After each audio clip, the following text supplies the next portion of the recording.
Bismillahirrahmanirrahim. Alhamdulillahirabbil alamin. Allahumma sholli ala sayidina Muhammad wa ala ali sayidina Muhammad. Assalamualaikum warahmatullahi wabarakatuh. Ikhwan dan akhwat pendengar Radio Silaturahim dan juga pemirsa Rasil TV yang dirahmati Allah. Alhamdulillah kita kembali berjumpa hari ini Ikhwan Akhwat di Selasa sore tanggal 30 Zulhijjah 1444 Hijriah atau tanggal 18 Juli 2023. Kita kembali berjumpa di acara Tausiah Sore dan seperti biasa di Tausiah Sore hari ini bersama Ustadz Wahyudi KS yang alhamdulillah telah hadir di studio. Assalamualaikum warahmatullahi wabarakatuh Ustadz. Waalaikumsalam warahmatullahi wabarakatuh. Kabar sehat Ustadz ya?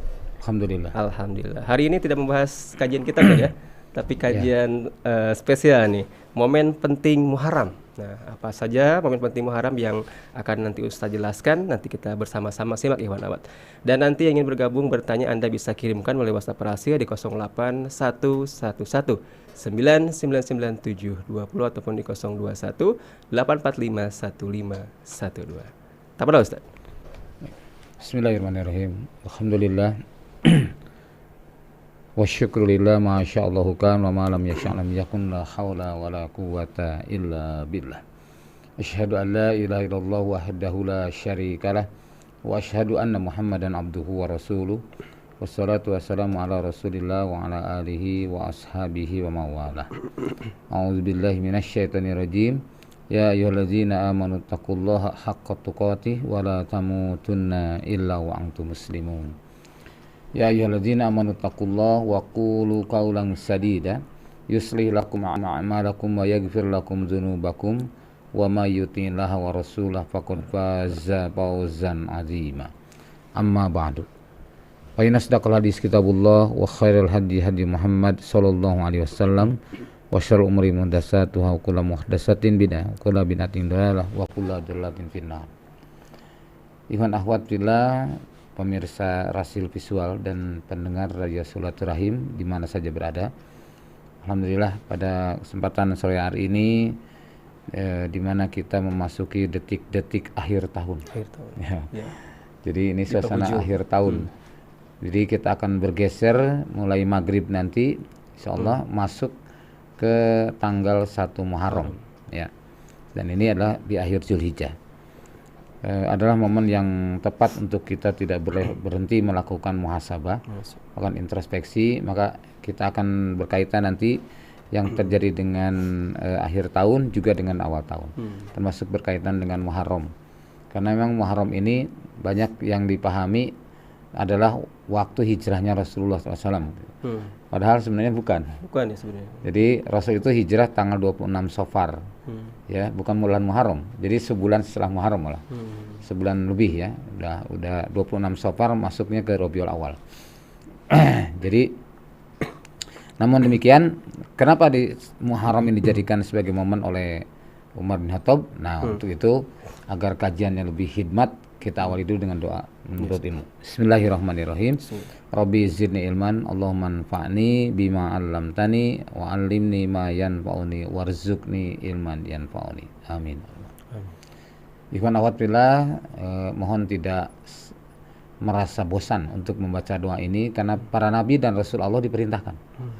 Dalam surat Thaha ayat 114 Allah perintahkan kepada para nabi dan rasul untuk membaca Rabbi zidni ilman. Ya. Nah, di akhir Zulhijjah ini ya, kita layak untuk bisa melakukan muhasabah, melakukan evaluasi dari tanggal 1 Muharram 1444 dan ini tahun akhir dari tahun Hijriah 1444 ini, mana yang lebih banyak kira-kira? Banyak amal soleh atau amal salah? Ya, kita lihat dulu dalam ini, kita coba cek dulu ya muhasabah kita. Nah, pertama, kenapa sih harus muhasabah? Dari muhasabah tadi Pak. Jadi hasibah yahsabu hisaban muhasabatan. Artinya secara bahasa melakukan perhitungan. Ya. Secara istilah adalah muhasabah itu mengevaluasi diri, kemudian introspeksi diri untuk menjadi lebih baik. Ya. Kemudian mawas diri agar sadar posisi. Nah, itu juga sama maknanya muhasabah. Kemudian kalkulasi amal baik dan amal buruk dikalkulasi pada saat ini. Nah, dalam hal ini Allah SWT memberikan isyarat muhasabah itu pertama dalam Al-Quran surah An-Nahl 89. Allah berfirman, a'udzubillahi minasyaitonirrajim, wa yauma nab'atsu fi kulli ummatin syahidan alaihim. Nah, jadi pada hari nanti kami akan bangkitkan setiap umat itu dengan seorang saksi. Seorang saksi atas mereka. Jadi dari zaman Nabi Adam, terus Nabi Adam, Nuh, terus sampai Nabi Muhammad SAW, bahkan sampai hari kiamat. Sampai menjelang kiamat itu kan umat terpimpin terpimpin dengan berbagai macam kepemimpinan. Ya, setiap pemimpin itu akan jadi saksi nanti. Nah, maka kalau misalkan loyalitas kita di dunia ini kepada siapa, itu yang akan menjadi bersamanya. Nah, kemudian jadi wa yauma nab'atsu fi kulli ummatin syahidan alaihim min anfusihim. Pada hari nanti kami akan bangkitkan setiap umat bersama seorang saksi atas mereka dari mereka sendiri. Artinya dari bangsa mereka sendiri, maksudnya dari bangsa manusia. Manusia tidak akan dipimpin oleh jin, ya. Jin sama jin, manusia sama manusia gitu. Jangan mau ngangkat pimpinan pada jin. Nah, wajibna bika syahidan ala haula'i. Nah, kemudian kami datangkan engkau Muhammad syahidan ala haula'i. Akan jadi saksi atas mereka semua. Jadi nanti Rasulullah SAW itu akan jadi saksi di atas saksi. Di mana semua saksi-saksi ini dari para nabi, para rasul Allah, para khalifah, ya para imam, nah, para pimpinan itu semua akan dijejerkan di hadapan Allah dan dia akan disaksikan oleh Rasulullah sallallahu alaihi wasallam. Dan adalah al-hakim adalah Allah azza wa jalla. Itu di pengadilan Allah nanti seperti itu. Wa nazzalna 'alaikal kitab, dan kami turunkan kepada engkau Muhammad Alkitab yaitu Al-Qur'an, tibyana likulli syai', menjadi penjelas dari semua perkara, bagi semua perkara. Jadi Al-Qur'an ini bisa menjelaskan semua perkara. Makanya kalau ada urusan apa saja, tanya kepada kita, jawab dengan Al-Qur'an bisa. Kalau tidak bisa bukan salah Al-Qur'an, tapi kemampuan orang itu yang terbatas. Gitu. Ya, kalau nanya sama orang yang hafal Al-Qur'an dan dia juga ngerti bahasa Al-Qur'an, mesti akan bisa menjawab. Tapi kalau dia hanya hafal Al-Qur'an tidak bisa ngerti bahasanya, belum tentu bisa jawab. Gitu. Karena tidak paham apa yang dibaca kan. Tapi kalau misalkan dia ngerti bahasa Arab, dia ngerti dia hafal Quran, itu dengan mudah bisa menjawab. Nah, kemudian wahuda warahmah, menjadi petunjuk dan rahmat, wa busyra, dan menjadi kabar gembira lil muslimin, bagi kaum muslimin. Satu itu isyarat tentang muhasabah. Yang kedua dalam surah Al-Isra ayat ke-14. Allah berfirman, "Iqra kitabaka kafa binafsikal yauma 'alaika hasiba."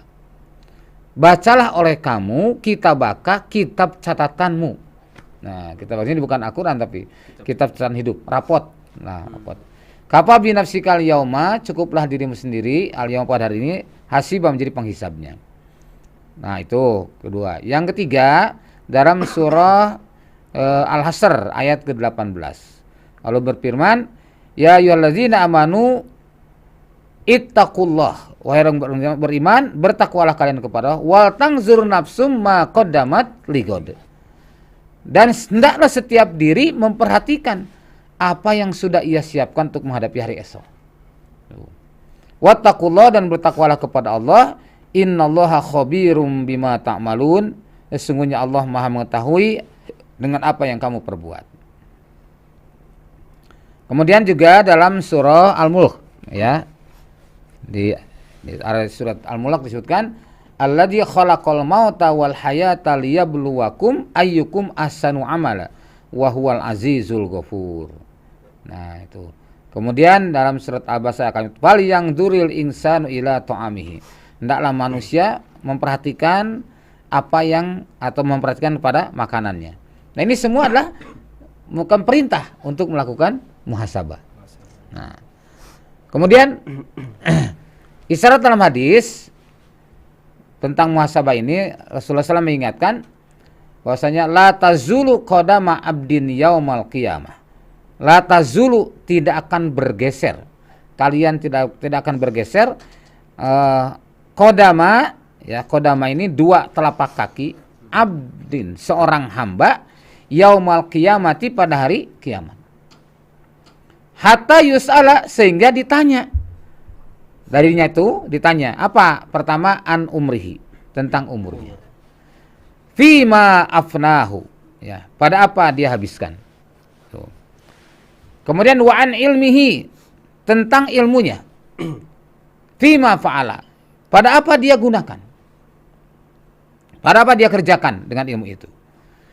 Wa an malihi, tentang hartanya. Min ainak tasabahu, dari mana dia mendapatkannya.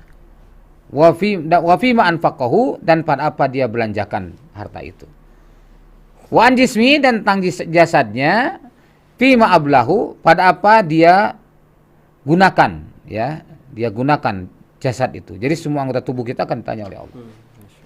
Nah, inilah pentingnya kita memahami hakikat daripada akhir dan awal tahun, ya.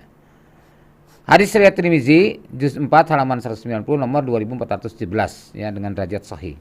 Jadi dengan adanya pergantian tahun itu kan kita menjadi sadar, oh, usia kita bertambah. Faktor usia kita bertambah. Tapi hakikatnya umur kita berkurang. Nah, jadi umur kita, artinya jatah yang Allah berikan kepada kita itu berkurang. Ya, kalau misalkan nanti tahun 1445 itu kan bertambah angka usia kita. Angkanya bertambah. Tapi umur kita berkurang karena makin dekat kepada akhirat. Ya enggak? Meninggalkan dunia mendekati kepada akhirat. Nah, jadi dalam hal ini ada 5 hari yang akan dilalui oleh manusia itu. Pertama adalah hari yang telah lewat, ya.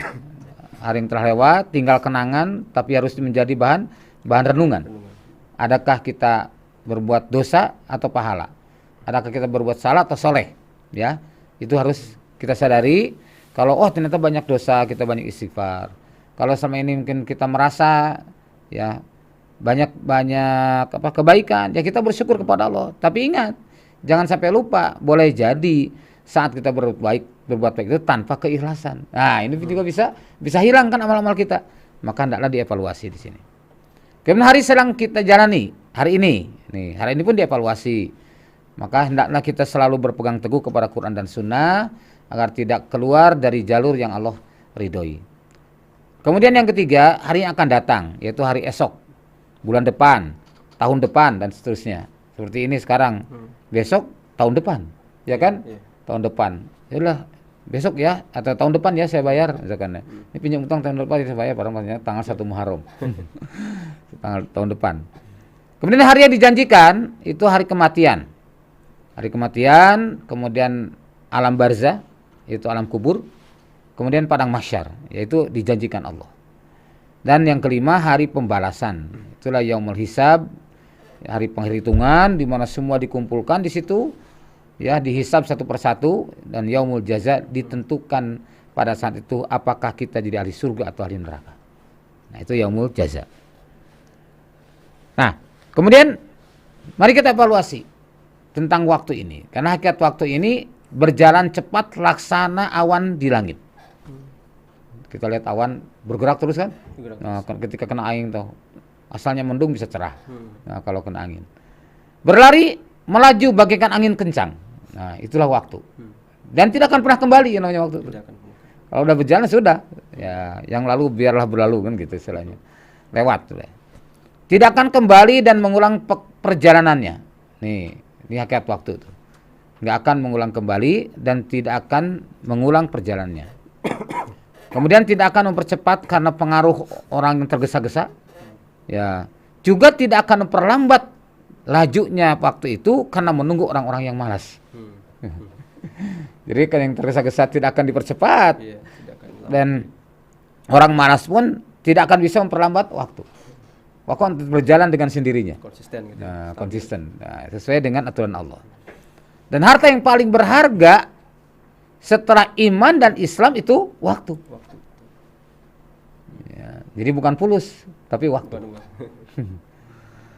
Kemudian semua waktu 24 jam itu dijadikan sumpah oleh Allah SWT dalam Al-Quran. Dari mulai wal asri, misalkan wal asri wal fajri, kemudian wal laili wan nahari, ya kan, was subhi, tuh, waduha, 24 jam dijadikan sumpah.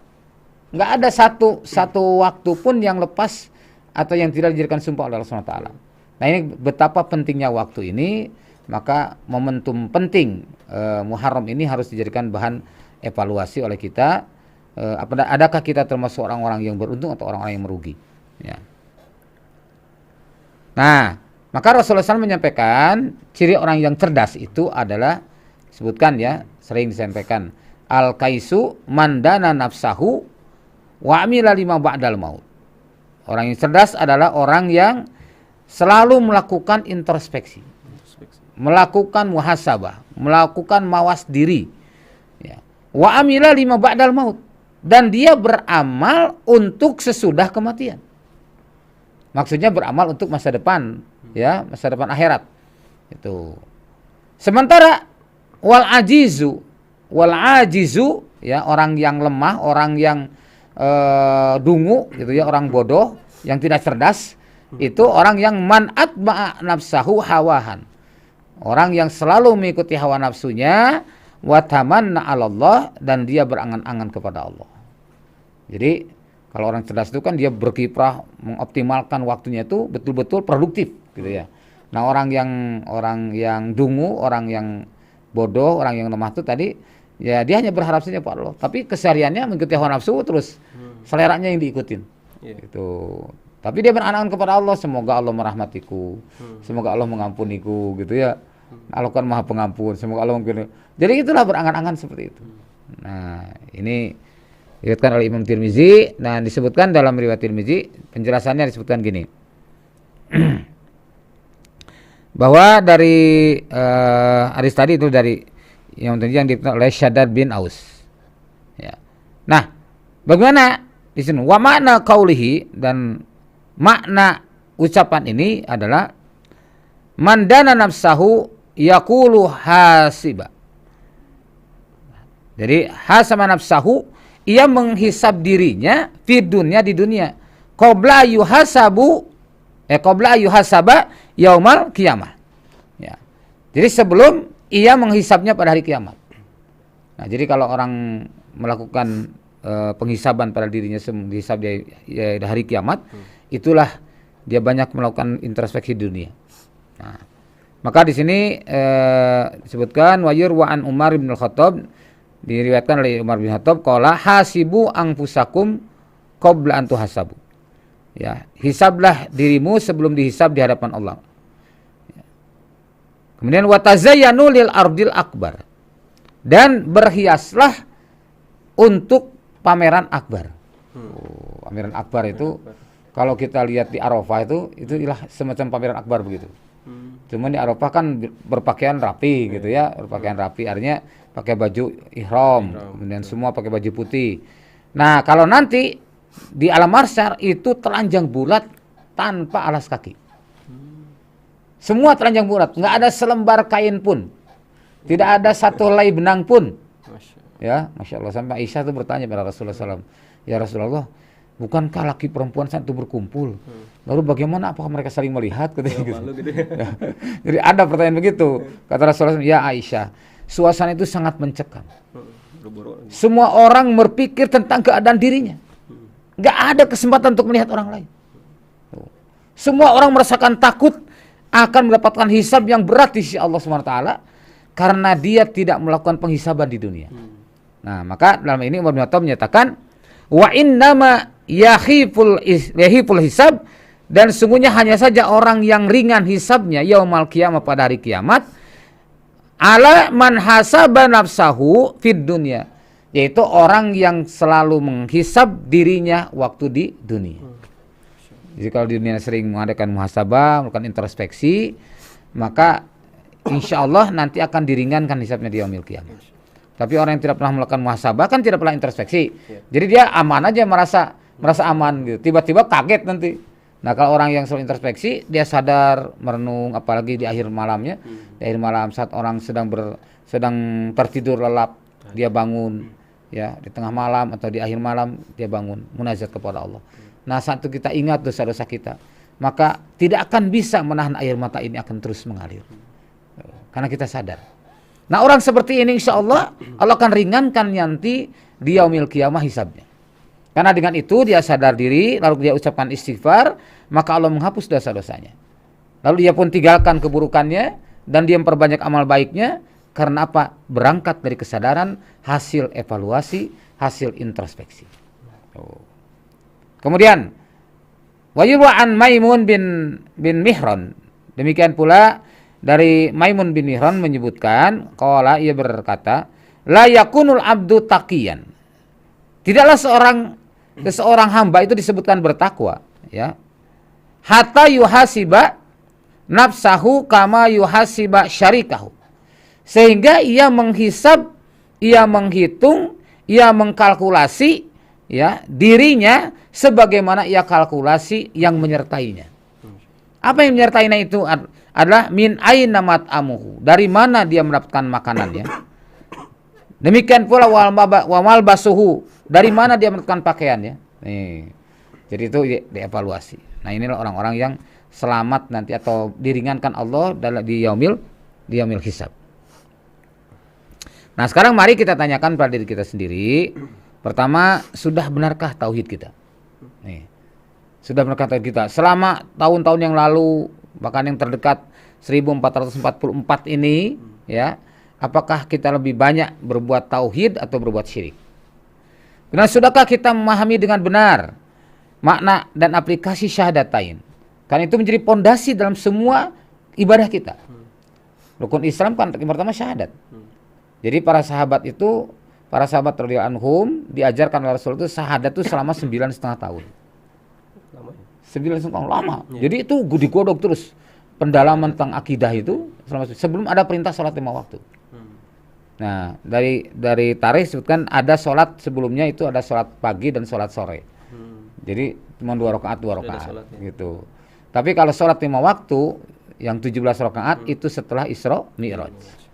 Jadi berarti setelah 9,5 tahun para sahabat mendapatkan pembinaan akidah yang luar biasa. Nah, kemudian mari kita evaluasi, sudah benarkah sholat kita sesuai sunnah Rasulullah SAW? Karena Rasulullah bersabda, "Shallu kama ra'aitumuni usolli." Sholatlah kalian sebagaimana kalian melihat aku sholat. Kemudian sudahkah kita mendidik keluarga kita sehingga mereka bisa berislam dengan benar? Nih, mari kita evaluasi. Kalau kita seorang suami, sudahkah kita mengarahkan istri dan anak-anak? Kalau kita seorang istri, sudahkah kita mengarahkan anak kita? Sudahkah kita mengingatkan suami kita? Tuh, kalau kepada istri kan suami bukan mendidik. Kalau istri kepada suami, kalau suami pada istri itu mendidik, ya kewajiban. Tetapi kalau istri pada suami itu sifatnya adalah usulan. Itu usulan, peringatan atau mengingatkan, gitu ya. Jadi berbeda posisinya. Karena ar-rijalu qawwamun 'alan nisa. Laki-laki itu pemimpin bagi perempuan. Kemudian sejauh manakah kita melakukan muhasabah harian? Muhasabah harian penting. Jadi sebelum tidur kita muhasabah harian. Atau tadi begitu setelah tidur bangun, ya, misalkan jam 3 atau jam 2 bangun, lalu sholat malam, setelah itu coba duduk sejenak. Bayangkan semua yang sudah kita lakukan di masa lalu. Bayangkan semua apa yang sudah kita perbuat di masa lalu. Sejauh mana kita telah mensyukuri nikmat-nikmat Allah. Sejauh mana kita telah menghidmati Islam dan muslimin ini. Sejauh mana kita telah berbuat dosa dan kesalahan. Tentu kalau kita sering, nanti akan tersadar dengan sendirinya. Allah akan mengetuk hati kita dan dengan itu tak akan bisa menahan linangan air mata ini. Kalau kita benar-benar melakukan muhasabah itu jujur dengan diri kita. Masya Allah. Maka mari kita muhasabah harian. Sebagaimana kata Umar bin Khattab tadi, ya, hasibu anfusakum qabla an tuhasabu. Hisablah dirimu sebelum dihisab di hadapan Allah. Wa tazayyanu lil ardil akbar, dan berhiaslah untuk pameran akbar. Yaitu alam mahsyar, pameran akbar, di mana kita di saat dipertontonkan semua yang kita lakukan di dunia, dipertontonkan di sana. Dipertontonkannya tentu bukan dipertontonkan dalam bentuk yang sama, gitu ya. Nah, kita yang ingat akan itu, tetapi orang lain melihatnya kita diperlakukan oleh Allah Subhanahu wa taala sesuai dengan dosa-dosa kita. Maka ada orang yang berjalan dengan lidahnya, ada orang yang berjalan dengan mukanya, ada orang yang berjalan dengan kepalanya, ya, Masya Allah. Ada yang berjalan miring, ada orang yang berjalan sempoyongan, macam-macam saat itu. Ya, Masya Allah. Ada orang yang dinaungi oleh awan, ada orang yang dinaungi perlindungan Allah nanti, seperti halnya digambarkan dalam hadis kan. Nah, Jadi matahari itu begitu panas, bahkan orang yang tenggelam dengan keringatnya sendiri. Masya Allah. Oh, Masya Allah. Nauzubillah min dalik ya. Tapi ada orang-orang yang rajin beribadah, orang dari fisiknya saja sudah kelihatan bekas wudunya menjadi cahaya. Nah. Terang cahaya. Oh, Masya Allah. Disitulah yang dia akan ditampakkan oleh Allah SWT. Semua yang sudah kita lakukan itu berwujud jadi tontonan saat itu. Makanya Umar berpesan, watazayyanu lil ardil akbar. Hendaklah kalian berhias untuk pameran akbar. Kemudian sudahkah kita mengoptimalkan produktivitas usia kita? Nah, adakah usia kita ini manfaat atau tidak? Atau sia-sia? Karena kata Rasul, khairun nas anfa'uhum linnas, kan, sebaik-baik manusia yang paling banyak manfaatnya untuk manusia yang lain. Ya. Nah, ini mana? Sejauh mana kita menggunakan usia ini? Atau berlalu begitu saja, terus hari berhari, hari ganti hari, hari berganti minggu, ya, berganti pekan, pekan berganti bulan, bulan berganti tahun, terus sepanjang hidup itu ternyata banyak dosa dan kesalahan, bahkan banyak disia-siakan waktunya, tentu akan berat di hadapan Allah nanti. Karena hari-hari ini akan dipertanyakan oleh Allah. Tuh. Nah, kemudian halalkah semua harta kita yang kita makan? Nah, karena kalau yang kita makan tidak halal, maka doa kita terhijab, ibadah kita tidak akan diterima. Ibadah kan saja juga dengan doa. Kalau doanya tidak diterima gimana? Tuh, maka Allah berfirman, yang zuril insanu ila tu'ami.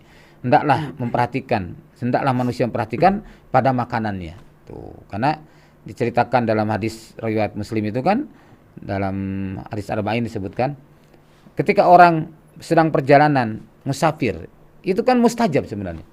Sedang musafir doanya mustajab. Tapi apa yang dia lakukan dalam keadaan musafir, dia berdoa kepada Allah dengan menengadahkan tangan, ya, yang mana dalam hadis kan Allah merasakan malu jika ada seorang hamba menengadahkan tangan menjerit kepadanya, Allah malu jika tidak mengabulkan. Nah, ini menengadahkan tangan, terus menyebut dengan salah satu nama Allah, Rob, ya Rob, ya Rob. Tapi wamat amuhu haramun, wamal basuhu, wamashrabuhu haramun. Yang dimakannya haram, yang diminumnya haram. Wamal basuhu haramun, yang dipakainya pun yang haram. Wagudiya bil haram, dan dia tumbuh dagingnya dari perkara yang haram. Pada yustajabalahu, bagaimana Allah mengabulkan doa orang ini? Masya Allah. Terhalang. Ini ya, maka mari kita evaluasi dari mana harta yang kita dapat. Lalu sudah benarkah kita menyalurkan harta itu? Tuh, dievaluasi. Siapkah kita bertanggung jawab nanti dengan seluruh anggota badan kita?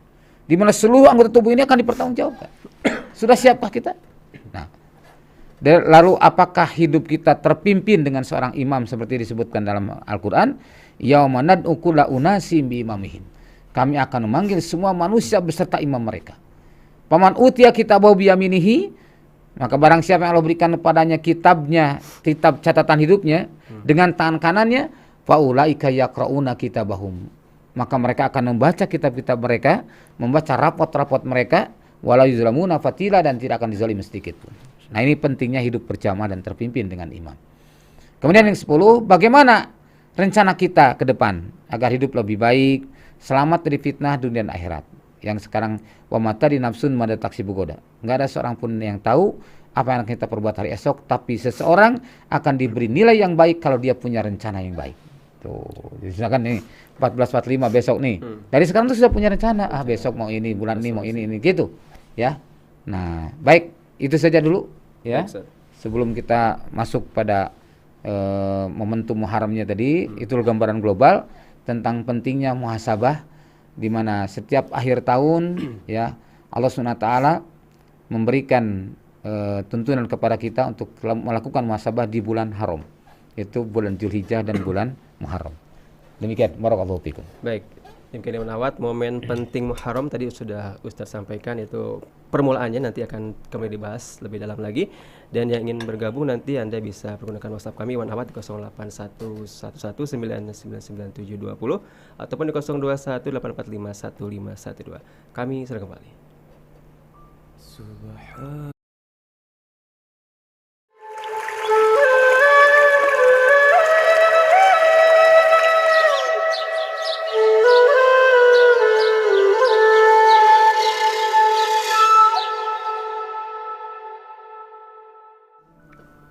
Radio Rasil untuk Islam yang satu masih bersama kami Ikhwan Ahwat di acara Tausiah Sore. bersama Ustadz Wahyudi KS membahas tema mengenai momen penting Muharram. Tadi sudah dijelaskan mengenai muhasabah diri ya, itu sangat penting sekali untuk meningkatkan segala macam amalan kita di tahun-tahun selanjutnya. Dan kembali akan Ustadz lanjutkan pembahasan kita di hari ini. Iwan Ahwat, tafadhol Ustadz. Baik, ikhwan akhwat fillah, azakumullah. Mari kita masuk kepada kajian tentang Muharram ini. Bahwasanya kenapa sih disebut Muharram itu ya? Muharram itu kenapa? Jalan Muharram. Jadi bulan Muharram ini, kata Al-Muharram itu berasal dari kata haram yang artinya suci atau terlarang. Suci atau terlarang. Sejak zaman dulu, jadi pada bulan ini dilarang berperang dan membunuh. Jadi larangan itu terus berlaku hingga masa Islam. Jadi kalau nama-nama bulan itu ada sebelum Nabi lahir sudah ada. Sudah ada sebelum. Makanya lahir Nabi itu kan di tahun gajah kan. Tahun gajah itu karena momennya pada saat itu ada penyerangan gajah. Tahun gajah itu. Nah, kemudian kan lahirnya kalau itunya Rabiul Awal kan gitu. Tapi sebenarnya tahun gajah tahunnya. Nah, jadi ada tahun Hijriah kan di masa Umar 15 tahun setelah Hijriah. Jadi tahun 15 Hijriah. Nah, Umar bin Khattab ketika masa kepemimpinannya itulah yang menetapkan tahun Hijriah di awal dari bulan Muharram. Kemudian tadi jadi dari sejak zaman dulu orang-orang Arab itu sebelum dan di masa Rasulullah SAW itu tidak memiliki angka atau hitungan tahun. Ya. Jadi mereka biasa menamakan tahun dengan peristiwa besar yang terjadi pada tahun yang tersebut. Seperti tadi tahun gajah. Gitu. Nah.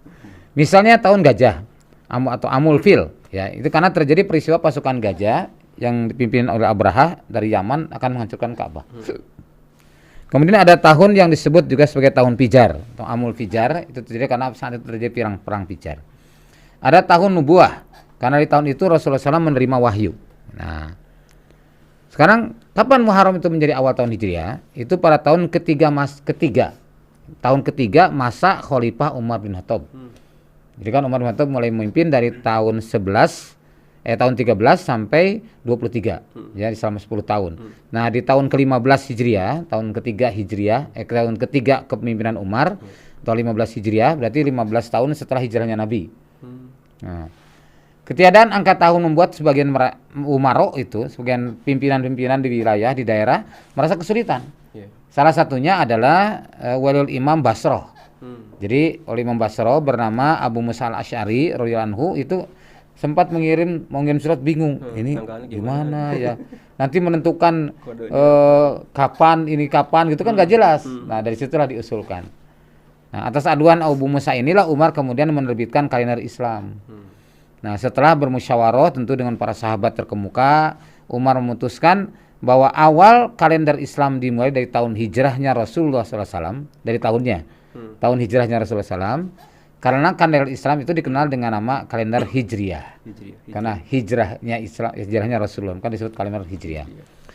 Tapi kenapa jadi bulan Muharram, tidak bulan Safar, sedangkan hijrahnya Rasul bulan Safar?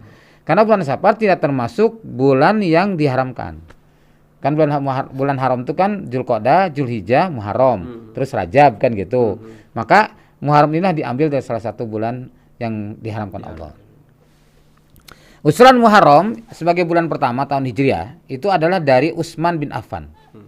Alasannya apa? Pertama, sejak dulu orang Arab menganggap Muharram itu adalah bulan pertama. Hanya sebatas anggapan. Nah, umat Islam telah menyelesaikan ibadah haji pada bulan Dzulhijjah. Selesai tuntas dari ibadah haji. Bulan berikutnya berarti tidak ada lagi beban haji gitu kan. Maka haji itu dianggap puncaknya ibadah umat Islam, maka selesai itu masuklah bulan Muharram. Dan dijadilah sebagai bulan hitungan pertama.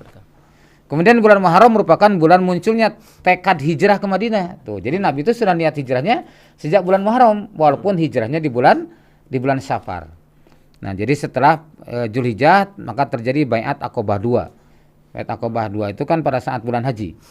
Ya, jadi orang-orang dari Yasrib, yaitu orang Aus dan Khazraj yang bai'at para Nabi, Aqabah 2 itu sekitar 73 orang plus 2 muslim jadi 75. Jadi mereka berbaiat pada Nabi dan mereka siap untuk melakukan pertolongan kepada Nabi. Jadi siap jadi tuan rumah apabila Nabi hijrah ke Madinah. Gitu, ke Yasrib. Nah, karena disebut Madinah itu setelah Nabi sampai ke Yasrib baru disebut Madinah. Abu Amir bin Al-Ala menjelaskan dinamakan bulan Muharram itu karena peperangan diharamkan pada bulan tersebut. Ya. Maka disebutkan bulan Muharram. Dinamakan Muharram karena bulan itu merupakan salah satu dari 4 bulan yang diistimewakan dalam Islam. Itu tadi Dzulqa'dah, Dzulhijjah, Muharram dan Rajab. Maka jadilah Muharram ditetapkan Khalifah Umar sebagai bulan pertama dalam kalender Hijriah dan 1 Muharram adalah tahun baru Hijriah. Nah, jadi 1 Muharram ditetapkan jadi tahun baru Hijriah.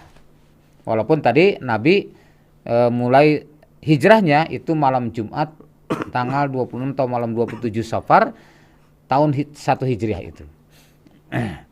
Peristiwa penting pada bulan Muharram ya kalau kita lihat dari berbagai sumber ya itu banyak sekali yang sebelum Rasulullah SAW itu. Pertama Nabi Adam alaihissalam ya bertobat kepada Allah dari dosa yang dilakukannya karena telah melanggar, maka itu pada bulan Muharram. Ya, Allah menerima tobatnya pada bulan Muharram.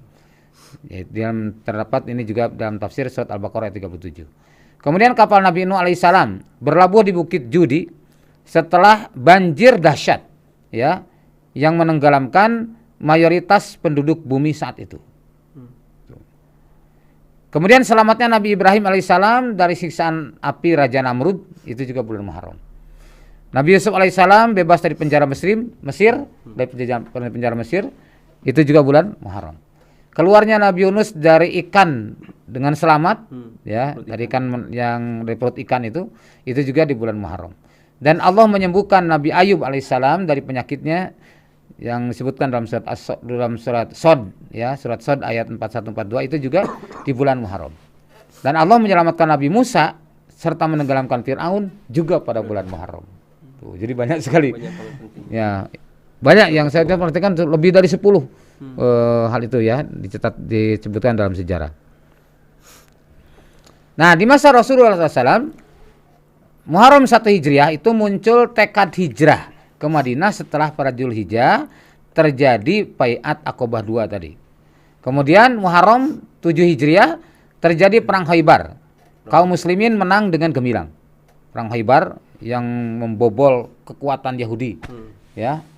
Sampai benteng Khaybar dibobol oleh kaum muslimin waktu itu. Ya, sehingga tidak lagi mereka bisa bertahan untuk mendapatkan serangan dari kaum muslimin. Orang-orang Yahudi tidak bisa bertahan. 1 Muharram 24 Hijriah itu Umar bin Khattab dimakamkan setelah syahid dibunuh oleh Abu Lu'lu'ah.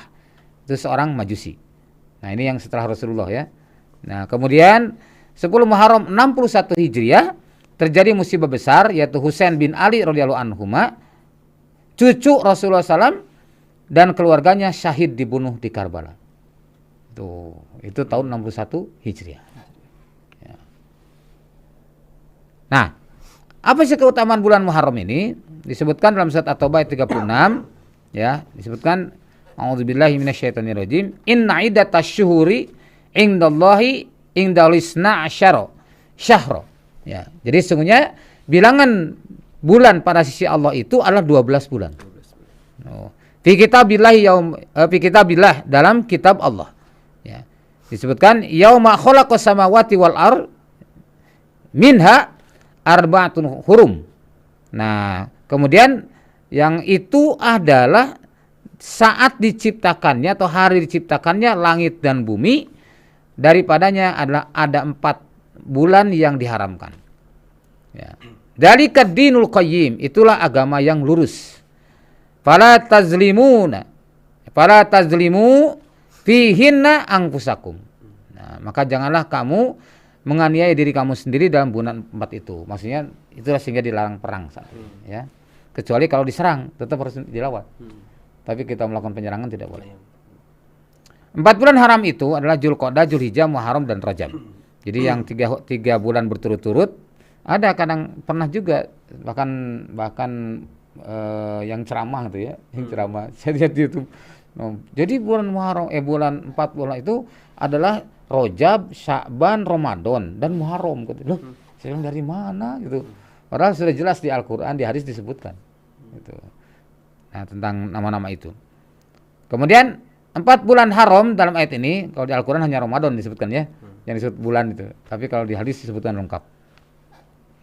4 bulan haram itu tadi Dzulqa'dah, Dzulhijjah, Muharram dan Rajab. adalah bulan yang dimuliakan Allah. Maka di antara bentuk kesucian dan kemuliaan bulan ini adalah kaum muslimin dilarang berperang kecuali terpaksa. Itu tadi kalau diserang. Ya, jika diserang oleh kaum kafir, maka kaum muslimin boleh melakukan perlawanan. Ya, dan diingatkan agar lebih menjauhi perbuatan aniaya pada bulan haram. Amalan sunnah apa yang dilakukan di bulan Muharram ini? Nah, pertama adalah memperbanyak puasa sunnah. Ya. Amalan sunnah pertama pada bulan ini memperbanyak puasa sunnah, sebab puasa sunnah paling utama adalah puasa sunnah di bulan ini. Sebenarnya sabda Rasulullah SAW, Abdalus siyam ba'da Ramadan syahrullahil muharram. Jadi yang paling utama saum sesudah Ramadan yaitu adalah pada bulan Muharram. Itu saum Asyura. Ya. Ibnu Rajab mengisyaratkan puasa yang dimaksud adalah puasa sunnah mutlak, bukan puasa sunnah muqayyad. Jadi maksudnya puasa sunnah pada umumnya. Pokoknya puasa sunnah pada umumnya di bulan Muharram ini adalah disebutkan itu lebih baik atau yang lebih utama sesudah Ramadan. Nah, kemarin ada bahas, loh kemarin katanya awal Zulhijjah. Nah, lagi kan, nah beda kalau awal Zulhijjah itu memang ya segitu 10 hari itu. Kalau ini 1 bulan. 1 bulan itu kalau kita banyak saum, maka itu adalah puasa yang lebih utama dibandingkan di bulan lain.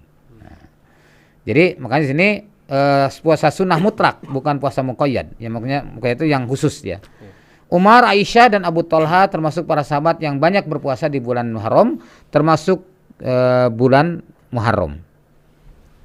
Yang kedua puasa Asyura, ya. Puasa Asyura ini puasa tanggal 10 Muharram adalah amal yang paling utama dan puasa sunnah terbaik di bulan Muharram.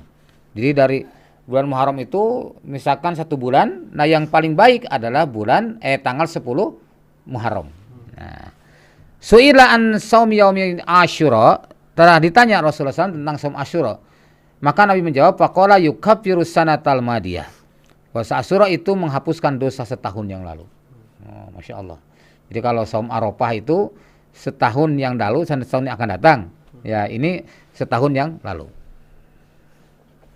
Kemudian ada puasa Tasu'a, yakni puasa pada tanggal 9 Muharram. Ya, Rasulullah SAW berazam atau berniat mengerjakannya meskipun beliau tidak sempat menunaikan karena wafat sebelum waktu itu tiba. Tapi beliau sudah niat. Dan itu berarti jadi sudah sunnah qauliyah, sudah sunnah ucapan atau sunnah hamiyah, ya, sudah menciptakan cita-cita. Lalu para sahabat menjalankan puasa Tasu'a seperti keinginan Rasulullah SAW. Disebutkan dalam ini, faida kanal amul muqbil sumna yaumat tasi. Ya. Apabila tahun depan kita masih diberi umur panjang, ya umur waktu sampai tahun depan, kita akan berpuasa pada hari Tasu'a, hari ke-9. Nah, ini hadis riwayat Abu Daud nomor 2445. Nah, lalu apa lagi? Banyak amal soleh di bulan ini. Itu sebagaimana perbuatan maksiat pada bulan ini akan dibalas dengan balasan dosa besar. Ya, demikian pula perbuatan baik pada bulan ini akan mendapatkan pahala yang besar. Tuh. Ketaatan pada bulan ini hendaknya ditingkatkan terutama berpuasa, ya, atau saum. Banyak bertobat sebagai awal dari sebuah perbaikan dan peningkatan kualitas iman, ilmu dan amal soleh. Ya, setelah kita melewati tahun 1444 masuk Muharram, berarti sadarlah kita ternyata mungkin kalau kita jujur akan lebih banyak dosa daripada pahala. Nah, dengan itu kita akan terdorong untuk lebih baik. Bertekad untuk menjaga tobat, memperbaiki, meningkatkan kualitas ya iman, ilmu dan amal soleh tadi, serta rawatlah untuk senantiasa ikhlas dan sesuai sunnah dalam beramal soleh. Jadikan momentum Muharram ini sebagai gerbang hijrah. Baik, saya kira itu dulu ya. Mudah-mudahan ada manfaatnya. Demikian. Baik, gimana demikianlah tadi momen penting Muharram, banyak hal jadi yang sudah Ustadz sampaikan ya di momen penting Muharram ini di Tausiah Sore bersama Ustadz Wahyudi KS Iwan Awad yang sudah bergabung. Terima kasih banyak ini yang sudah mengirimkan pesan WhatsApp-nya, banyak sekali yang sudah bergabung. Ustadz, saya akan bacakan pertanyaan yang sudah masuk di 081111999720. Ini yang pertama, saya akan bacakan pertanyaan dari Ibu Rahma. Assalamualaikum warahmatullahi wabarakatuh. Ustaz. Waalaikumsalam warahmatullahi wabarakatuh. Ustadz, bagaimana dengan bulan Muharram ini yang identik dengan banyaknya tradisi-tradisi yang tidak disyariatkan agama dan masih marak dalam masyarakat kita? bagaimana kita menyikapinya dan bagaimana jika ada sanak saudara yang ikut serta dalam perayaan-perayaan tersebut Pak Ustadz. Mohon pencerahan dan nasihatnya. Demikian Ustadz. Ya. Pertama yang harus diperhatikan adalah batasan-batasan syariah ya. Kalau misalkan tradisi-tradisi itu memang ada yang masih wajar gitu, tapi juga ada yang memang melampaui batas. Itu yang harus diperhatikan. Ya, misalkan contoh apa melampaui batas? Misalkan laki perempuan ikhtilat, ya, muslimat bercampur. Nah, adakan acara. Nah, terus tabzir itu melakukan hal yang mubazir, menghambur-hamburkan atau memboroskan harta, tapi tidak ada nilai manfaatnya gitu. Jadi banyak hal. Terus misalkan menyerupai orang-orang Majusi, bikin api unggun, joget-joget depan api unggun, misalkan gitu. Nah, hal semacam itu tentu adalah sesuatu yang jelas banyak melanggar ketentuan syariat. Maka ini yang harus diwaspadai. Karena memang gejolak anak muda kadang-kadang kalau tidak terkendali itu Masya Allah ya, kadang berat gitu ya. Orang-orang dewasa memahaminya. Di sini perlu ada pendekatan yang istilahnya persuasif lah, lebih dekat dengan anak, tidak konfrontatif. Karena kalau misalkan konfrontatif, kadang-kadang mereka sebelum mengerti sudah memusuhi duluan. Padahal yang kita luruskan itu benar. Artinya yang kita memang harus diluruskan. Tapi karena dia mu'taqidan anahum hakun ya. Jadi dia meyakini bahwa dirinya adalah anahum muhtadun, merasa dalam petunjuk, merasa tidak salah saya melakukan seperti ini. Ini kan dalam rangka merayakan gitu ya. Tapi itu tadi hal-hal yang menyangkut batasan syariat yang harus diperhatikan. Ya, apalagi sampai menyerupai orang-orang kafir. Nah, itu yang tidak boleh. Jadi tradisi memang tradisi, tetapi tetap jangan sampai melakukan pelanggaran terbatas-batas syariat. Demikian. Baik. Selanjutnya pertanyaan dari Bapak Denny. Assalamualaikum warahmatullahi wabarakatuh Ustadz. Waalaikumsalam warahmatullahi wabarakatuh. Puasa di bulan Muharram katanya lebih baik setelah Ramadan. Apakah benar seperti itu? Dan juga dari Ibu Eyang Sri, saya biasa kalau awal tahun puasa tanggal 10 dan 9 dan 10. Mohon penjelasan mengenai hal ini Pak Ustadz. Ya, seperti yang saya sampaikan tadi, Afdhalus Syiyam ba'da Ramadan Syahrullah al-Muharram ya. Jadi paling utama saum sesudah Ramadan itu adalah di bulan Allah, yaitu bulan Muharram. Jadi bulan Ramadan disebutnya bulan Allah ya. Maka orang yang saum saat itu adalah yang terbaik ya. Maka hendaknya kita jangan sampai menyia-nyiakan momentum ini ya, karena akan segera berlalu. Nanti setelah Muharram berlalu, bulan Safar kan beda lagi gitu. Nah, yang paling banyak keutamaan itu di bulan Muharram, sampai digambarkan oleh Rasul tadi itu Afdhalus Syiyam ba'da Ramadan Syahrullahil Muharram ya. Nah, kemudian bagaimana tanggal 9 10? Silakan, karena itu memang disunahkan. Hanya yang satu adalah sunnah fi'liyah, yang satu sunnah hamiyah atau cita-cita, tapi sudah menjadi kauliyah Nabi. Sudah, maka Nabi menyebutkan kalau saja saya masih hidup tahun depan, kita akan saum dari tanggal 9. Tuh. Jadi 9 itu tanggal saum. 10 Muharram kan sudah biasa ya, dari mulai di Mekah sampai ke Madinah beliau sudah biasa saum Muharram. Bahkan sebelum adanya saum Ramadan itu jadi saum wajib itu. Tapi setelah Ramadan kemudian saum Asyura itu menjadi saum sunnah. Demikian. Tasyua tanggal 9 ya. Asyura Tasyua ya. Selanjutnya dari Ibu Purwanti. Assalamualaikum warahmatullahi wabarakatuh Ustadz. Waalaikumsalam warahmatullahi wabarakatuh. Ustadz, amalan apa saja supaya dosa-dosa kita diampuni Allah SWT? Demikian Ustadz. Ya, tentu yang namanya amalan itu adalah akan diampuni oleh Allah SWT kalau kita bertobat atas segala kealpaan.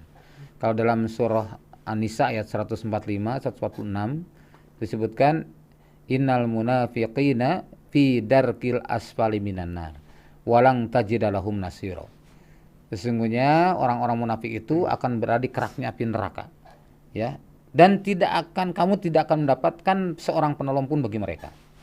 Tuh. Kemudian ilal ladzina tabu, kecuali orang yang bertobat, wa aslahu, melakukan perbaikan dari semua aspek ya, dari semua aspek. Dari masalah akidah kita menjauhi kesyirikan, kokohkan tauhid kita, jauhi syirik sekecil apapun. Kemudian dari sisi akhlak, munculkan akhlakul karimah. Tinggalkan semua akhlakul mazmumah, akhlak yang buruk. Nah, kemudian dari sisi ibadah, tingkatkan ibadah terus. Ya, bukan hanya ibadah-ibadah wajib, tapi ibadah-ibadah sunnah juga meningkat. Jadi paling tidak sehari semalam tuh kita sudah komitmen salat selama 40 rakaat. Sebanyak 40 rakaat. Salat sehari semalam tuh. Kalau bisa komitmen itu. Apa tuh 40 rakaat tuh? Pertama, salat wajib 17 rakaat. Ditambah salat rawatib, qobliyah dan ba'diyah 12 rakaat.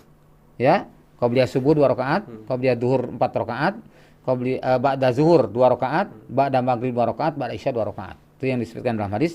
Demikian, jadi 12 ditambah 17 jadi 27. Ya. Kemudian ditambah lagi sholat malam 11 rakaat. Tuh. Jadi kalau misalkan tadi 17 ditambah 12 29. 29 ditambah 11 menjadi 40. Tuh, minimal itu. Kalau kita bisa komitmen dengan itu, Masya Allah. Silakan dipraktekkan. Allah akan memberikan sekian banyak keberkahan. Ya. Kalau nggak percaya silakan coba. Ya, komitmen saja. Ya, komitmen aja. Nanti akan terasa. Dari waktu ke waktu akan terasa perubahan hidup kita berbeda, ya. Kondisi fisik kita jadi berbeda, pikiran kita jadi lebih cemerlang, hati kita menjadi lebih jernih. Subhanallah. Kalau kita bisa menjaga 40 rakaat setiap hari. Jadi itu. Nah, jadi rajin. Yang tadinya misalkan baca Quran, malas-malasan, sekarang jadi rajin baca Quran. Yang tadinya pelit jadi rajin sedekah gitu. Itu semua itu harus dibiasakan emang. Karena istilah bisa karena biasa. Bisa karena biasa. Kalau sudah biasa enak aja, nggak ada beban. Gitu. Orang misalkan sudah terbiasa infak, terbiasa sedekah, nggak ada beban di hati. Tapi kalau orang yang tidak terbiasa, berat. Makanya obat pelit adalah sedekah. Gitu. Saya gimana ya supaya sembuh saya sifat pelitnya? Sedekah. Nah, makin sering sedekah, makin sembuhlah penyakit pelitnya. Insya Allah. Gitu. Perlu dipaksa dulu dari awal ya. Jadi memang Masya Allah harus dimaksakan diri ya. Nah itu jadi banyak sekali ya yang dermawan dalam berbagi rezeki. Mulailah untuk tadi mendirikan salat malam. Kalau selama ini belum salat malam lah. Nah kemudian yang belum tutup aurat segera tutup aurat. Ya mulai sekarang jangan sampai orang lawan jenis melihat aurat saya. Ya lawan jenis yang bukan mahram maksudnya. Ya. Nah kemudian tingkatkan perhatian para keluarga, terutama pendidikan agamanya dan ibadahnya. Nah itu semua akan mendorong kita menjadi lebih baik. Insyaallah ilal ladina tabu wa aslahu, memulaikan perbaikan, wa tasamu billah, pegang teguh itu kepada Allah, istiqomah. Pertahankan itu kebaikan. Nah, baru wa akhlasu dinahum, kemudian ya mereka ikhlas melaksanakan agama mereka, ulaika ma'al mu'minin. Maka Allah akan menyatukan kembali mereka bersama kaum mukminin. Dan Allah akan berikan pahala yang sangat besar. Silakan buka dalam surat An-Nisa 145 dan 146. Demikian. Baik.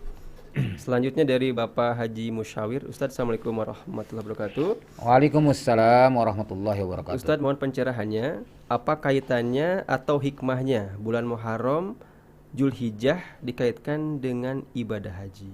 Terima kasih Ustadz. Lah kalau ditanya tentang hikmah sangat banyak. Gitu ya. Sudah sering disampaikan oleh semua ustadz juga tentang ibadah haji. Kemarin kita sudah gambarkan bahwa kenapa Allah SWT berikan 10 hari itu yang lebih hari-hari yang Allah lebih cintai beramal. Kan di dalamnya ada ibadah-ibadah yang utama. Ada sholat Idul Adha kan, ada saum Arafah, ada kurban, ada haji. Itu yang hanya ada di bulan haji. Tidak di bulan lain. Dan itu juga akhir bulan Zulhijjah itu sebagai momen untuk muhasabah. Bukan introspeksi tadi. Nah, kemudian bulan Muharram tadi sebagai bulan pergantian tahun. Dan orang-orang Arab dulu biasa menjadikan awal tahun itu bulan Muharram, hanya mereka tidak ada hitungan tahunnya. Nah, setelah masa Umar ditetapkanlah ada hitungan tahunnya. Jadi tidak ada misalkan tanggal 100 tanggal 14 Hijriah tidak ada. Adanya mulai tanggal tahun 15 Hijriah. Karena Umar mulai menetapkan tahun 15 Hijriah. Itu pun diusulkan setelah ada usulan dari wali Basrah namanya Abu Musa al-Asy'ari. Adapun menetapkan bulan Muharramnya sebagai sebagai bulan pertama itu Utsman bin Affan yang usulnya. Nah, itulah menunjukkan bahwa menjunjung tinggi musyawarah ya khalifah itu di situ menjunjung tinggi musyawarah. Selalu hal yang kecil itu pun ditanyakan. Jadi tidak otoriter ya, menetapkan sendiri tidak, selalu mengajak musyawarah. Jadi hikmahnya banyak sekali. Dengan bulan Dzulhijjah ini diberikan keutamaan oleh Allah SWT, demikian pula bulan Muharram diberikan banyak keutamaan. Ini untuk memperbanyak, memberikan kesempatan pada para hambanya agar memanfaatkan momentum tersebut. Ya, mungkin di hari-hari yang lain dia kurang sempat, satu usahakan sempatkan. Jadi bulan Ramadan sudah diberikan juga peluang pahala banyak ya. Kemudian ada bulan Dzulhijjah, lalu ada juga bulan Muharram, Masya Allah luar biasa. Karena emang manusia kalau tidak begitu, ya gimana lagi? Kita ini kan kalau dosa ini tanpa ikhlas pun jadi dosa. Tapi kalau pahala untuk kebaikan, syaratnya harus ikhlas. Harus ikhlas, harus ittiba'us sunnah. Nah kalau dosa, tidak ikhlas juga. Saya tidak ikhlas sebenarnya. Saya terpaksa, ya tetap aja dosa. Ya, walaupun tidak ikhlas, apalagi ikhlas gitu ya. Ikhlas saya berbuat dosa gitu. Yang ikhlas itu adalah untuk kebaikan kan.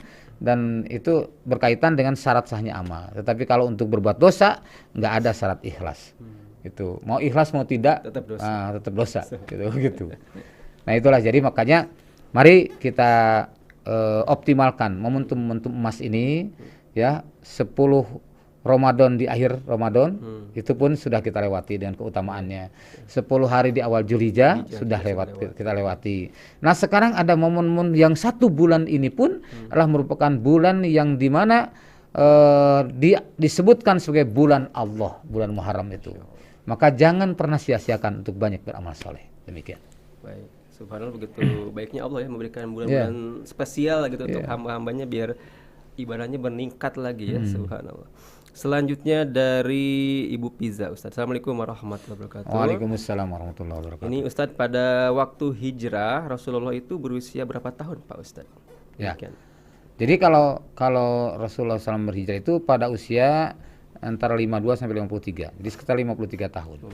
Hitungannya gimana? Gampang hitungannya. Dengan Rasul itu diangkat, ya Nabi Muhammad itu diangkat menjadi nabi kan di usia 40 tahun.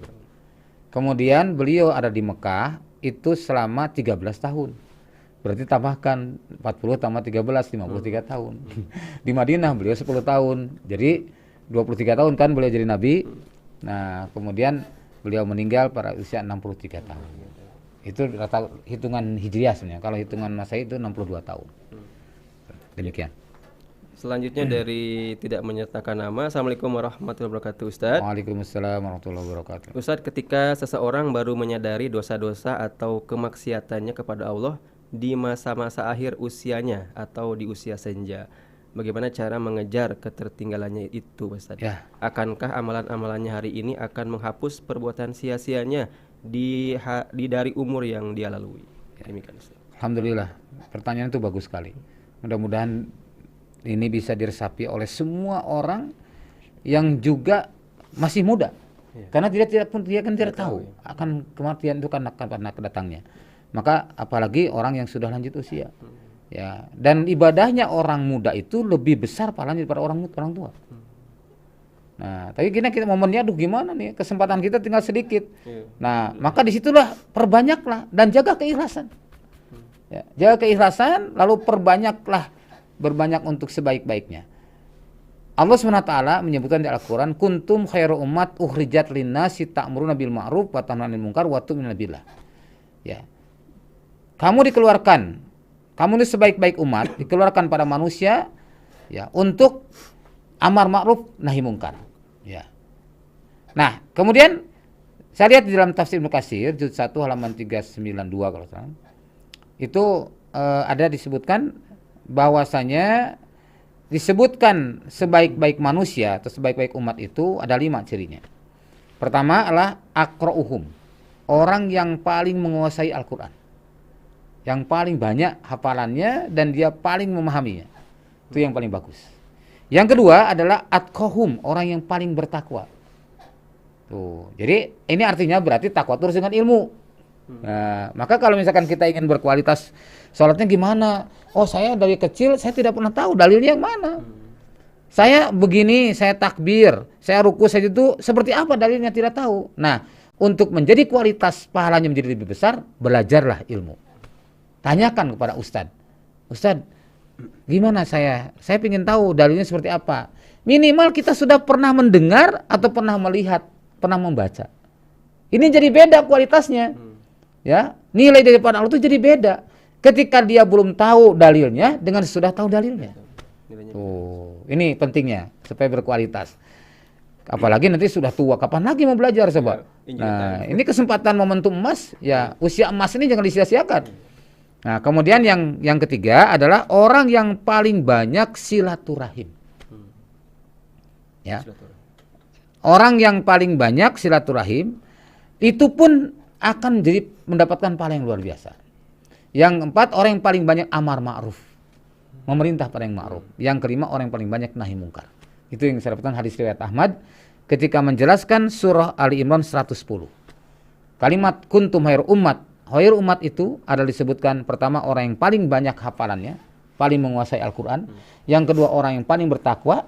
Yang ketiga orang yang paling banyak silaturahim. Yang keempat orang yang paling banyak amar ma'ruf. Yang kelima orang yang paling banyak nahi mungkar. Nah, orang seperti ini orang yang berkualitas. Jadi sekali lagi, ibadah kita dengan ilmu dan tanpa ilmu itu berbeda nilainya insya Allah Azza wa Jalla. Maka kalau misalkan gimana supaya bisa mengejar kekurangan atau keterlambatan ini, ya kejar dengan berbagai macam yang kita mampu. Allah Maha tahu. Ya. Maka saya sudah sampaikan kemarin peristiwa Malik bin Dinar itu. Malik bin Dinar pernah mimpi itu. Nah, ceritakan. Ingat enggak? Masih ingat enggak ceritanya? Malik bin Dinar itu seorang ulama di masa tabi'in, mantan pemabuk. Ya, jadi kalau Fudail bin Iyad itu mantan perampok. Jadi ulama, lebih bagus daripada mantan ulama jadi perampok. Ya, lebih baik mantan perampok jadi ulama kayak Fudail bin Iyad. Nah, ini mantan pemabuk jadi ulama. Malik bin Dinar itu seorang ulama di masa tabi'in. Nah, saat dia sudah jadi pemabuk berat gitu ya, tiba-tiba ada orang yang mendakwahi lah, menyantuni dia, sampai akhirnya dia sadar, bertobat pada Allah. Lalu kemudian setelah bertobat, ia pun ditakdirkan Allah ya diberikan istri yang solihah. Lalu kemudian ia punya anak bernama Maryam, ya anak yang sedang lucu-lucunya. Di usia 3 tahun ternyata Maryam ini sakit sampai dipanggil Allah. Maka rasa kesel, rasa kecewa, gitu, frustasi. Akhirnya yang sudah lama ditinggalkan minuman itu diambil lagi, dia menegak lagi. Oh, jadi karena kecewaan atas meninggalnya Maryam tadi. Meninggallah. Begitu Maryam meninggal, ia mabuk lagi, lalu sampai overdosis. Akhirnya kemudian pingsan. Nah, setelah pingsan, dalam keadaan pingsan itulah dia mimpi. Tuh, mimpinya gimana? Nih, ini mimpinya, mimpi Malik bin Dinar. Ia mimpi dia berada di satu lapangan yang sangat luas tak bertepi. Nah, dan di situ manusia berkumpul semuanya. Lalu semua satu persatu dipanggil oleh Allah Subhanahu wa taala. Disebut Fulan katanya. Begitu disebut namanya, maka gosonglah tubuhnya. Karena saking takutnya menghadapi perhitungan di hadapan Allah. Nah, kemudian begitu sampai panggilan Malik bin Dinar, ia pun kaget luar biasa. Tapi yang anehnya apa? Orang yang tadinya ramai berkumpul tidak ada. Tinggal dia sendirian. Tuh. Jadi berada dia dalam satu lapangan yang luas itu. Kemudian dia tiba-tiba begitu balik ke belakang lihat ada seekor ular besar siap menerkamnya. Dikejar terus Malik bin Dinar itu. Nah, sudah begitu sampai dia berlari sekencang-kencangnya, dia ketemu dengan seorang kakek tua di hadapannya. Lalu dia, tolonglah saya. Kata sang kakek itu, aduh, saya tidak bisa menolongmu, mohon maaf gitu ya, tidak bisa menolongmu. Lalu kemudian ia pun lari, coba kamu lari ke sana, dikejar terus sama ularnya. Sampai ke sana ketemulah dengan kakek tadi. Tolonglah saya. Kata sang kakek, mohon maaf saya tidak bisa menolongmu. Nah, si kakek tua itu. Akhirnya apa? Kemudian coba kamu naik ke atas bukit saja. Ayo naik ke atas bukit. Ternyata di atas bukit ada Maryam, putrinya yang meninggal tadi. Dipanggil, ayah kesini ayah. Maka kemudian diambillah tangan kanannya, ya diraih oleh tangan kanan Maryam, dan tangan kiri Maryam itu mengusir ular tadi. Maka pergilah ular tadi. Nah, lalu kemudian Malik bin Dinar bertanya, wahai Maryam, apa yang gerangan yang terjadi pada diriku? Maka kata Maryam, wahai ayah, sesungguhnya ular besar itulah gambaran dosa-dosamu yang selama ini. Begitu banyak dosa-dosamu. Sementara kakek tua itu gambaran adalah amalmu yang masih sedikit. Gak bisa menolongmu menghadapi ular besar tadi. Maka wahai ayah, bertobatlah segera kepada Allah. Dan terus meningkatkanlah amal-amal baik. Nah itu pesan Maryam itulah. Lalu kemudian ia pun siuman dan ia terus sadar, dia nangislah sejadi-jadinya. Lalu dari situ dia bertekad, dia pun walaupun usianya sudah cukup dewasa, ya tidak dari kecil. Nah, ia pun datang ke berbagai ulama. Dia belajar dari ulama ke ulama sampailah dia pun jadi seorang ulama besar di masa tabi'in. Itulah Malik bin Dinar. Idenya luar biasa ya. Masya Allah. Nah, mudah-mudahan jadi motivasi Bapak tadi. Masya Allah. Ya, Masya Allah. Karena termaksud tadi untuk meningkatkan ibadah kita kan dengan ilmu. Ya mungkin selama ini belajarnya tidak tahu. Coba datangi ustadz. Tentunya ustadz yang bisa menunjukkan. Karena ada kadang-kadang sebut ustadz tapi tidak bisa menunjukkan juga ada. Nah, tanya pada ustadz yang bisa menunjukkan. Ustadz, minta tolong tunjukkan dalilnya. Nah, ustadz ini tunjukkan ini dalilnya, ini. Jadi kan itu sudah. Walaupun kita tidak menghafal dalil itu, tapi kita sudah tahu bahwa kita sholat itu berdasarkan contoh Rasulullah Sallallahu Alaihi Wasallam. Demikian. Baik Ustaz, selanjutnya pertanyaan nih dari tidak menyatakan nama juga nih, dari hamba Allah. Ustaz, Assalamualaikum warahmatullahi wabarakatuh. Waalaikumsalam warahmatullahi wabarakatuh. Apa Ustaz, saya mau menanyakan mengenai seorang ibu kandung. Apakah berdosa dan apa hukumnya dari Allah jika ibu yang telah melahirkan diri saya tidak pernah sayang pada saya, Ustaz, dan malah selalu membenci diri saya sejak saya kecil sampai sekarang usia saya 43 tahun. Sungguh saya sangat sedih, Ustadz. Mengapa saya dilahirkan di dunia ini oleh itu? Sebab kenapa? Oleh ibu saya tanpa cinta dan kasih sayang darinya. Gitu, Ustadz. Karena apa? Tidak dijelaskan lagi itu. Tidak dijelasin? Iya. Tidak pernah sayang sama beliau iya. dari kecil.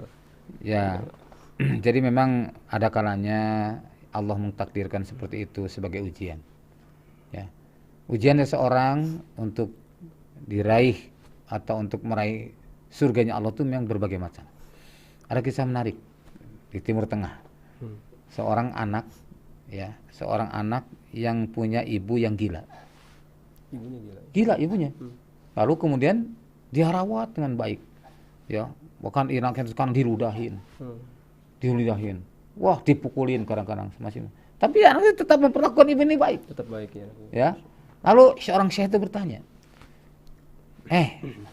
itu siapa? Ini ibuku. Lalu apakah ibumu tahu kalau kamu tuh anaknya? Enggak tahu. Karena gila itu ya. Ya, karena gila. Ya. Kok kamu sampai berbuat baik seperti itu? Apa dia bilang? Ya Syekh, ibu saya tidak tahu saya ini anaknya. Tapi Allah Maha tahu. Jadi dia hanya ingin dilihat oleh Allah SWT, dia tetap berbuat baik kepada ayahnya. Nah, dalam hal ini pun Nabi Ibrahim juga begitu kan? Nabi Ibrahim berbuat baik tetap pada orang tuanya walaupun orang tuanya musyrik. Nah, maka walaupun sejahat apapun orang tua kita tetap berbuat baik kepada mereka. Apa yang bisa kita lakukan? Biarlah kebencian orang tua kita atau orang tua tidak sayang pada kita, serahkan semuanya kepada Allah. Allah akan menyayangi kita. Dan kasih sayang Allah itu lebih kita harapkan dari kasih sayang selain Allah. Ya, maka di sini jadikan itu sebagai ujian kesabaran kita. Mudah-mudahan dengan itulah dimudahkan Allah untuk memasuki surganya Allah. Ya. Karena saya bisa merasakan betapa beratnya tidak disayang oleh orang tua. Betapa beratnya tidak disukai oleh orang tua. Saya bisa merasakan betapa beratnya seperti itu. Ya. Tapi itu tadi al-ujroh biqadril masyaqqah. Bahwa pahala itu disesuaikan dengan beratnya beban. Jangan sekali-kali kita melontarkan ungkapan yang buruk. Jangan sekali-kali kita melakukan tindakan yang tercela kepada orang tua itu. Walaupun orang tua kita sangat membenci kita. Tuh. Tetap aja kita perlakukan kebaikan. Balaslah keburukan itu dengan kebaikan. Insya Allah. Kalau Allah berkehendak, mungkin masih di dunia sebelum akhir hayatnya nanti akan sadar bahwa dia telah melakukan kita semena-mena. Bahwa dia telah melakukan tindakan kepada kita sesuatu yang tercela. Tapi kalau misalkan Allah tidak menghendaki sampai akhir hayatnya dia masih membenci kita tetap tidak boleh benci pada orang tua. Kita tetap doakan dia. Ya. Kecuali kalau dia itu adalah orang musyrik. Dia hanya bisa doakan selama dia hidup. Sesudah mati tidak boleh lagi didoakan. Kalau dia musyrik. Demikian. Tetap sayangi ya, jangan sampai kita benci walaupun Ya. orang tua membenci kita. Karena itu menjadi penyebab lahirnya kita kan. Hmm. Nah, demikian. Selanjutnya ini yang terakhir tadi ya. Yang terakhir dari Bapak Yudi di Bogor. Assalamualaikum warahmatullahi wabarakatuh Ustaz. Waalaikumsalam warahmatullahi wabarakatuh. Ustaz, bagaimana caranya meningkatkan iman kita di tahun baru Islam ini Pak Ustaz? Syukran. Meningkatkan iman. Ya, tadi saya sudah sampaikan. Ya, mari kalau kita evaluasi dulu, apakah kita masih berbuat syirik?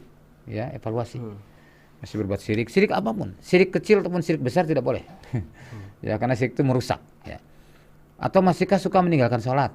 Coba evaluasi. Malas kita baca Al-Quran? Ya, sangat mungkin kan? Ya, banyak orang Muslim yang tidak pernah baca Quran. Banyak. Belum lama saya dapat informasi dari sebuah perguruan tinggi Islam di Indonesia. Begitu dicek baca Quran, ternyata 65% mahasiswanya tidak bisa baca Quran.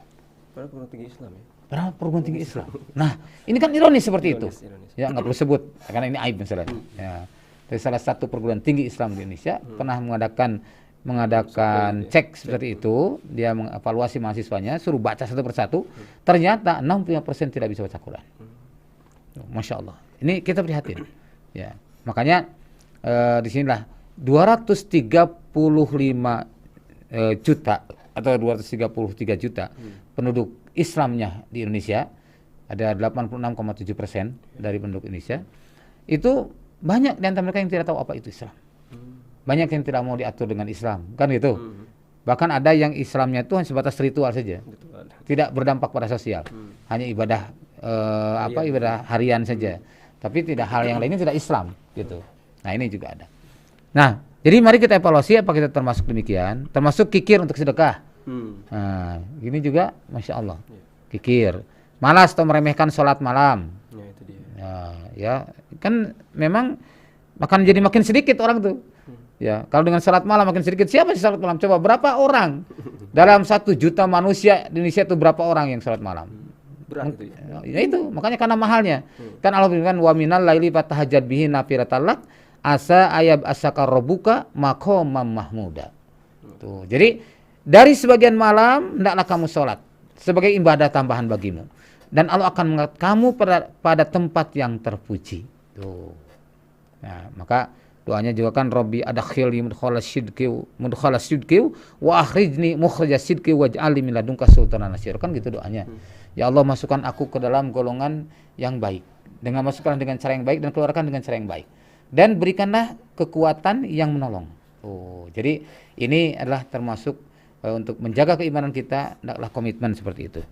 Jadi muslimat yang belum menutup aurat, hendaklah untuk menutup aurat segera. Kalau kita kurang perhatian pada keluarga, hendaklah tingkatkan perhatian kita. Jadi gimana supaya tetap imannya? Tadi kokohkan tauhidnya, jauhi syirik sekecil apapun, istiqomahlah dalam sholat 5 waktu di awal waktu dengan berjamaah. Oh ya. Jadi kalau muslimin memang wajib ke masjid itu, walaupun status wajibnya istilahnya tidak menjadikan batalnya sholat kalau dia sholat di rumah, tetapi ada hukum ancaman bagi mereka yang tidak datang sholat berjamaah. Nah, kemudian rajin baca Al-Quran setiap hari, dermawan dalam berbagi rizki, ya. Mulailah untuk mendirikan sholat malam. Kalau selama ini malas, sholat malam. Baru setelah itu kita sholat duha, sholat-sholat yang lainnya, banyak sekali yang bisa kita lakukan. Makin banyak kita amal-amalnya, tetapi tadi usahakan agar berkualitas, lihat dalilnya, agar betul-betul kita nyaman berdasarkan dalil. Itu. Kemudian ya bismillah, makin menjaga hijabnya, baik muslimin maupun muslimat, tingkatkan terus perhatian pada keluarga, ya, pada diri kita dan keluarga kita agar kita terus meningkat pendidikan agamanya dan ibadahnya. Pokoknya komitmen untuk tiada hari tanpa meningkatkan kualitas diri. Nah, hijrahnya adalah hijrah dari syirik kepada tauhid, jadi hijrah dari riya kepada ikhlas, hijrahkan dari berpecah belah kepada hidup berjamaah, hijrahkan dari perasaan sombong kepada rendah hati, hijrahkan diri dari rakus kepada zuhud, hijrahkan diri pada ragu kepada yakin, hijrahkan dari permusuhan kepada nasihat. Itulah proses hijrahnya. Insya Allah dengan itu kita akan meraih prestasi terbaik maka momentum penting di bulan Muharram itu adalah terjadinya perubahan yang signifikan dalam diri kita menjadi lebih baik dalam kualitas iman, ilmu, dan amal soleh. Amin. Demikian yang dapat saya sampaikan, mudah-mudahan ada manfaatnya. Mohon maaf bila ada yang kurang berkenan. Walaupun billahi fisabilil haq, subhanakallahumma wa bihamdik, asyhadu an la ilaha illa anta, astaghfiruka wa atubu ilaik, walhamdulillahi rabbil alamin. Wassalamualaikum warahmatullahi